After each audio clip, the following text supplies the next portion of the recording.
के लिए कोई तकलीफ का विषय नहीं होता है, लेकिन बारिश के कारण थोड़ा विलंब हुआ। हमें इसे 2-3 हिस्सों में बांटना पड़ा। उसके बावजूद भी विश्व समुदाय को सेल्फ के लिए और सोसाइटी के लिए योगा का क्या महात्म्य है, योग जिंदगी की सहज प्रवृत्ति कैसे बने। जैसे टूथब्रश करना हमेशा का क्रम बन जाता है,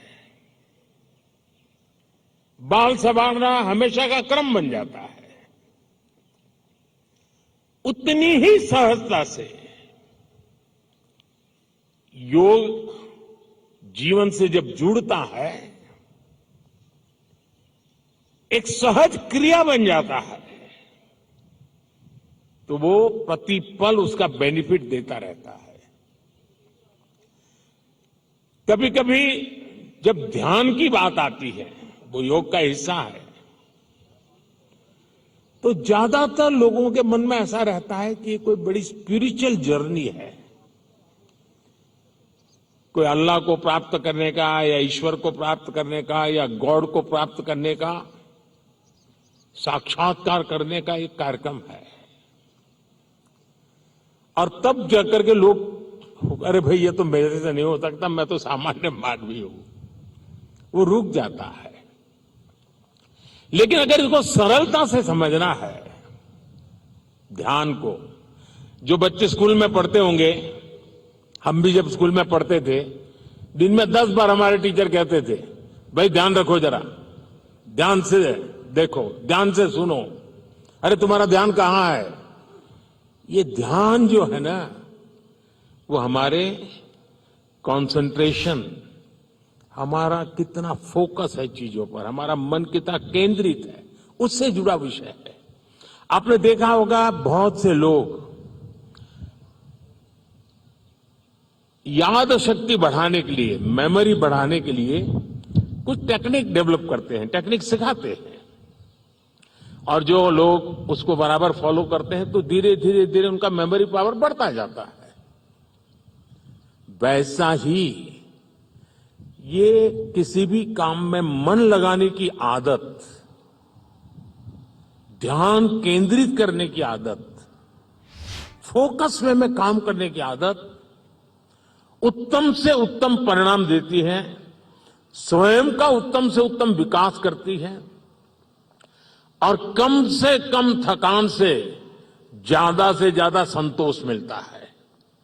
एक काम करते हैं लेकिन 10 जगह पे दिमाग भटकता है, तो उसकी थकान होती है।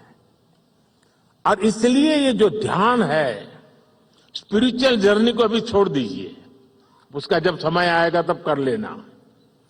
अभी तो अपने व्यक्तिगत जीवन में ध्यान केंद्रित करने के लिए, अपने आप को ट्रेन करने के लिए योगा का एक हिस्सा है। अगर इतना सहज रूप से आप इसको जोड़ेंगे, मैं पक्का मानता हूं साथियों, आपको बहुत लाभ होगा। आपकी विकास यात्रा का एक बड़ा मजबूत पहलू बन जाएगा। और इसलिए योग सेल्फ के लिए जितना जरूरी है, जितना उपयोगी है, जितनी ताकत देता है, उसका विस्तार सोसाइटी को भी फायदा करता है। और जब सोसाइटी को लाभ होता है तो सभी मानव जात को लाभ होता है, विश्व के हर कोने में लाभ होता है। मैं भी 2 दिन पहले एक मैंने वीडियो देखा। इजिप्ट ने, मिस्र ने एक कंपटीशन ऑर्गेनाइज किया, और उन्होंने टूरिज्म से जुड़े हुए जो आइकॉनिक सेंटर्स थे, वहां पर जो बेस्ट योगा की फोटो निकालेगा या वीडियो निकालेगा, उसको अवार्ड दिया। और वो जो तस्वीरें मैंने देखी, मिस्र की बेटियां सारे आइकॉनिक पिरामिड वगैरह के पास खड़े रह करके अपने योगा की मुद्राएं कर रही है, इतना आकर्षण पैदा कर रही है। और कश्मीर के लिए तो योग एक बहुत बड़ा रोजगार का जरिया बन सकता है, टूरिज्म के लिए बड़ा आकर्षण का केंद्र बन सकता है।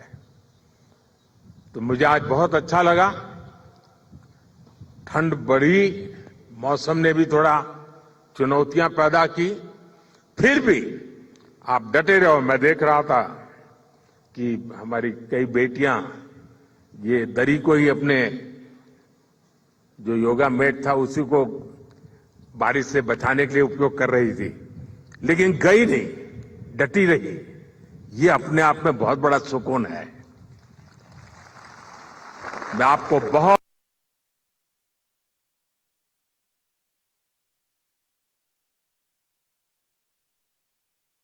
યોગનું મહત્વ વધ્યું છે અને શ્રીનગરમાં વડાપ્રધાન નરેન્દ્ર મોદીએ આજના દિવસને લઈને વખાણ કર્યા. તે ઉપસ્થિત સૌ કોઈનો ધન્યવાદ પણ વ્યક્ત કર્યો.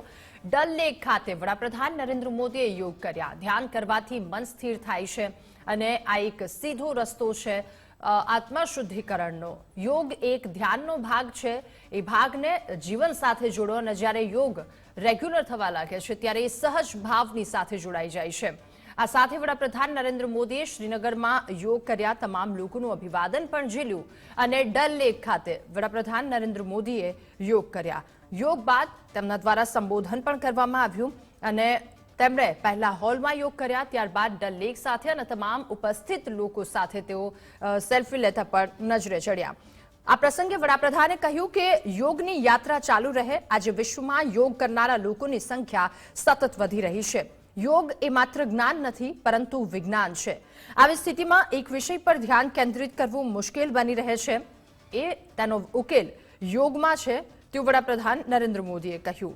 આજે ઇન્ટરનેશનલ યોગા ડે અને અલગ અલગ જગ્યા પર આ દિવસની ઉજવણી કરવામાં આવી રહી છે. વડાપ્રધાન નરેન્દ્ર મોદીએ શ્રીનગરમાં યોગ કર્યા.